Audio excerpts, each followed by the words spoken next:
En junio del año 193 a.C. hay algo en la política romana que cambia para siempre. No era la primera vez que ascendía al trono imperial un emperador soldado. Esto ya había pasado, por ejemplo, con Vespasiano.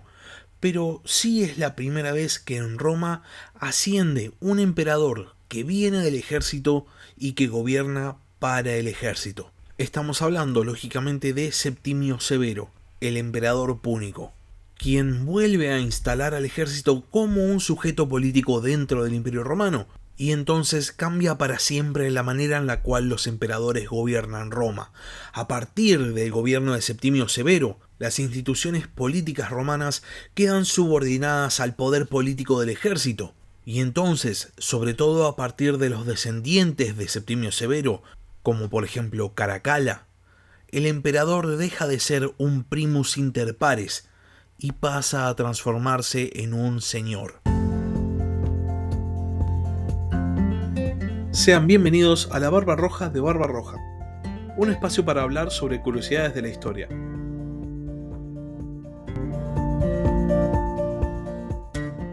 Septimio Severo asciende al trono imperial en junio del año 193 y se pasa los siguientes 3 años consolidando su poder y luchando contra una gran cantidad de pretendientes. Finalmente, en el año 196, las luchas terminan y Septimio gobierna solo. Los romanos veían como después de otra de las tantas sucesiones traumáticas, por fin había un nuevo emperador en Roma, y por ende se iba a dar inicio a una nueva dinastía, la dinastía Severa. Ahora bien, Septimio no era el típico emperador romano. Para empezar, era descendiente de púnicos, o sea de cartagineses, lo cual ya de por sí lo hacía bastante diferente al resto. Pero aparte, y antes que nada, era un soldado de carrera, y de hecho habían sido sus propias legiones las que lo habían proclamado emperador.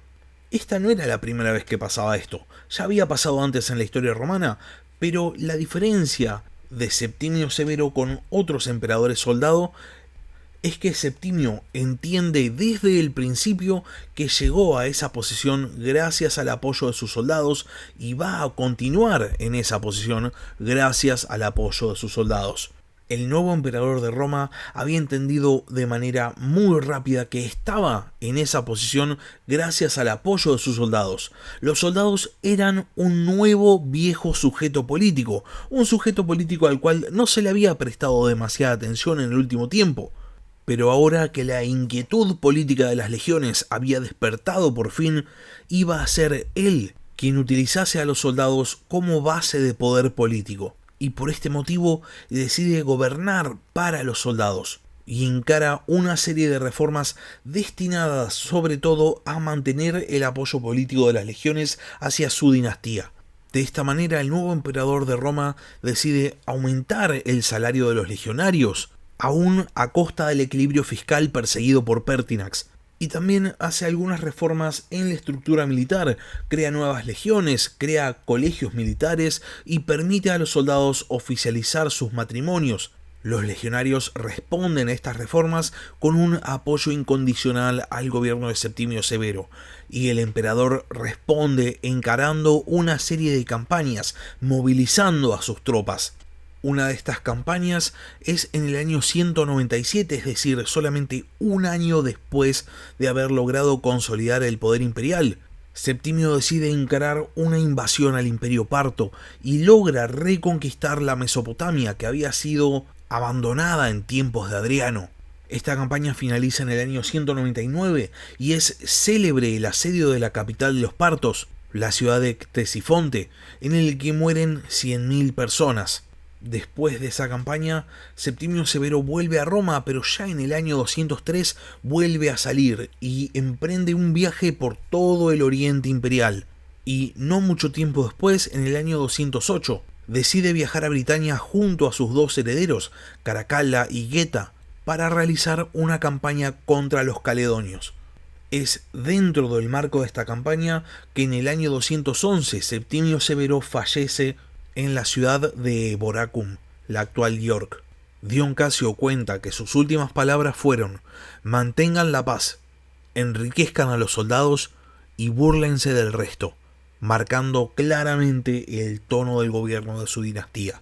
Septimio Severo no es sucedido solamente por uno de sus hijos, sino que es sucedido por los dos. Tanto Caracalla como Geta se transforman en coemperadores. Lo primero que deciden hacer los hermanos es dar por finalizada la guerra contra los caledonios y buscar firmar una paz, posiblemente siguiendo el consejo de las últimas palabras de su padre. Acto seguido, los emperadores fijan oficialmente la frontera imperial en Britania en el muro de Adriano y deciden encarar la vuelta a Roma. Hasta este momento todo iba bien, pero parece que en el camino hacia Roma, Caracalla y Geta empiezan a discutir y empiezan a distanciarse, y esto termina derivando en una relación abiertamente hostil. ¿Qué tan hostil, se preguntan? Lo suficiente como para que los hermanos terminen barajando la posibilidad de dividir el imperio en dos. De hecho, parece ser que esta era la solución que Caracalla y Geta habían encontrado a sus discusiones, y tan en serio iban con esta cuestión que ya habían trazado una frontera, que iba a estar fijada en el Bósforo.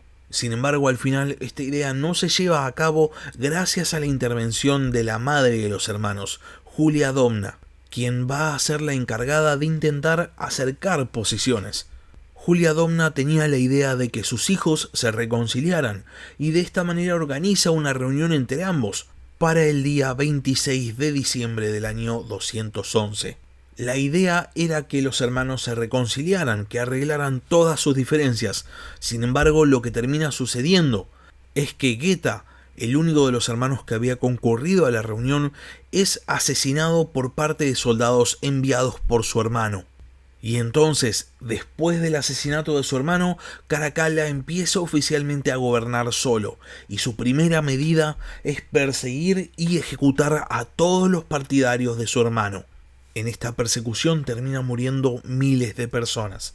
Esto nos demuestra el carácter político de Caracalla. Era un emperador que no le temblaba el pulso para ir hasta las últimas consecuencias con tal de conseguir lo que quisiera. Y esto se podrán imaginar que por un lado lo hacía un emperador temido, pero por el otro también lo hacía un emperador odiado. Caracalla se gana muchísimos enemigos políticos muy pronto, pero esto es algo que el emperador no va a ver hasta que ya es demasiado tarde. Ahora bien, Caracalla no pasa demasiado tiempo en Roma, pero el poco tiempo que pasa en la capital imperial es de una enorme importancia para la población romana. En el año 212, el emperador emite el Edicto de Caracalla, también llamado la Constitución Antoniniana, que es una de las mayores reformas sociales de toda la historia de Roma, porque contempla el otorgamiento de la ciudadanía romana a todos los hombres libres de todo el imperio. Esto era algo increíblemente importante, porque hasta este momento los ciudadanos romanos eran solo los que vivían dentro de Italia o los que descendían de colonos itálicos en las provincias, y esto dejaba a una enorme cantidad de población fuera de las instituciones imperiales. Así que definitivamente el edicto de Caracalla es un antes y un después en la historia de Roma. Pero bueno, no crean que Caracalla emitió este edicto porque quería llevar el derecho romano a todos los ciudadanos del imperio. Para nada. Lo que pasaba es que Roma se encontraba atravesando una nueva crisis económica, producto del aumento del gasto público en el gobierno de Septimio Severo y que Caracalla había mantenido. Este gasto público se había financiado devaluando la moneda, que literalmente en la antigüedad implicaba utilizar menos cantidad de metal precioso a la hora de fabricar las monedas.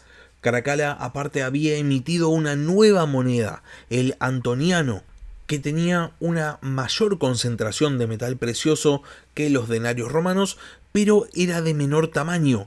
Esto produce que los ciudadanos romanos guarden las monedas viejas pensando que son de mayor valor y se produce una crisis inflacionaria. Caracalla se da cuenta de que ahora necesita financiamiento y lo necesita urgentemente porque las arcas imperiales están totalmente vacías. Entonces, según cuenta Dion Casio, Caracalla decide otorgarle la ciudadanía romana a todos los habitantes del imperio con el fin de poder cobrarles todos los impuestos que tiene que pagar un ciudadano romano común. Al margen de esto, Caracalla no va a hacer mucho más en la capital, más allá de la construcción de varios edificios, entre ellos las termas de Caracalla, muy conocidas. Y en el año 213 va a abandonar la capital imperial y nunca más va a volver. Caracalla se dirige rumbo al norte, rumbo al Limes Germanicus, para enfrentarse a una confederación de tribus germanas, los alamanes. Caracalla, como buen hijo de su padre, también era un militar muy capaz y logra derrotar a los alamanes. Primero derrota militarmente a varias tribus germanas y después firma pactos con las restantes. Y cuando la invasión de los alamanes había sido neutralizada, el emperador decide encarar una gira por el este imperial. En su viaje llega a la ciudad de Alejandría en el año 215 y parece ser que los habitantes de la ciudad hacen una representación satírica del asesinato de Geta a manos de Caracalla. Y el emperador no se toma nada bien esta representación y ordena el asesinato de todos los que se encontrasen viendo la obra, lo cual nos demuestra sin duda el carácter despótico del gobierno de Caracalla. Para el año 216, el emperador demuestra por qué había hecho una gira al este en primer lugar, y decide atacar a los partos. Parece ser que Caracalla había propuesto a Artabano IV, el rey del imperio parto, una alianza matrimonial. Caracalla se iba a casar con la hija de Artabano. Sin embargo, el rey de los partos declina la oferta, ya que obviamente se da cuenta de que cuando él muriese, Caracalla se iba a quedar con el imperio parto, y entonces el emperador de Roma usa esto como excusa e invade el territorio de sus vecinos. La campaña romana es bastante exitosa, pero por fin llega el invierno y Caracalla decide retirarse hasta el año siguiente. El 8 de abril del año 217, Caracalla visita Carras, el lugar en el que Craso había sufrido una aplastante derrota frente a los partos. Parece que el emperador se detiene para orinar, y mientras estaba en lo suyo, un legionario llamado Julio Marcial lo encara y lo apuñala. Marcial es instantáneamente ejecutado, y ahora el imperio estaba nuevamente sin gobernante. Los legionarios reaccionan rápido y nombran al prefecto de la guardia pretoriana llamado Macrino como nuevo emperador. Macrino acepta la designación. Es de hecho lo que había estado buscando. Él había instigado el asesinato de Caracalla, y siendo que los soldados lo habían proclamado emperador, se sabía intocable. La ratificación por parte del Senado de la designación de Macrino como emperador tarda 4 días en llegar. De esta manera, el 12 de abril del año 217, Macrino se transforma oficialmente en emperador de Roma. Caracalla había llevado al imperio nuevamente a la bancarrota y había gobernado de manera despótica, y por esto su asesinato es bien recibido. Macrino promete que va a gobernar bajo los ideales de Marco Aurelio. El tema es que para gobernar, primero tenía que terminar la guerra que Caracalla había comenzado contra los partos.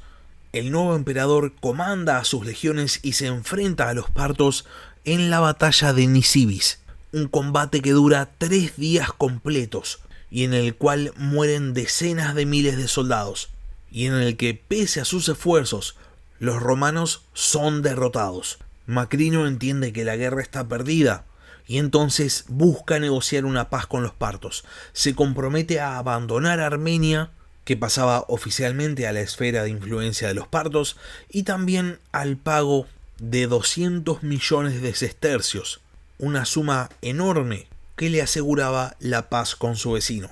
El tema es que Macrino no tenía esa plata y necesitaba sacarla de algún lado. ¿Y qué hace el nuevo emperador de Roma? Recorta el salario de los legionarios, lo que produce lógicamente que pierde el apoyo del ejército, que, como ya vimos, era la piedra fundamental para poder gobernar el imperio. Sin embargo, Macrino le resta importancia y decide retirarse a Antioquía para empezar a administrar su imperio.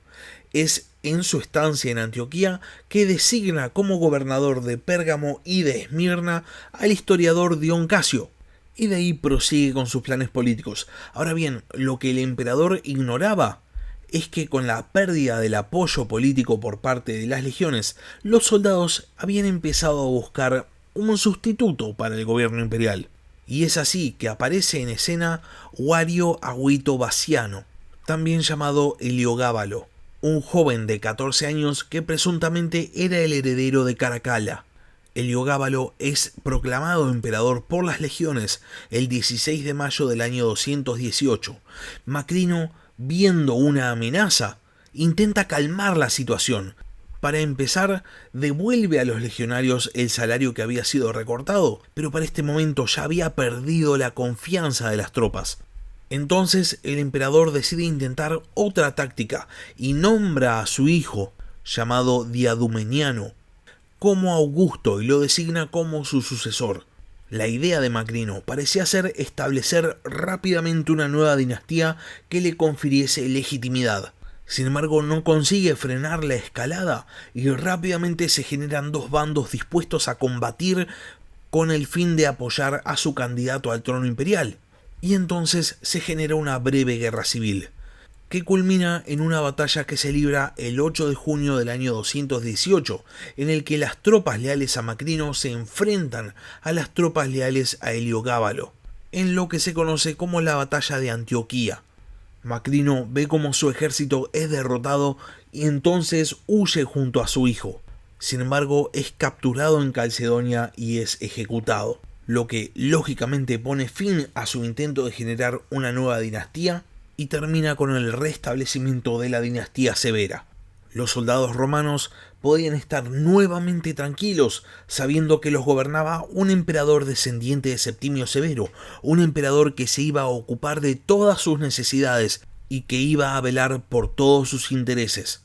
Roma se encontraba nuevamente en paz, pero esto no iba a durar demasiado. Y hasta acá llegamos con el capítulo de esta semana.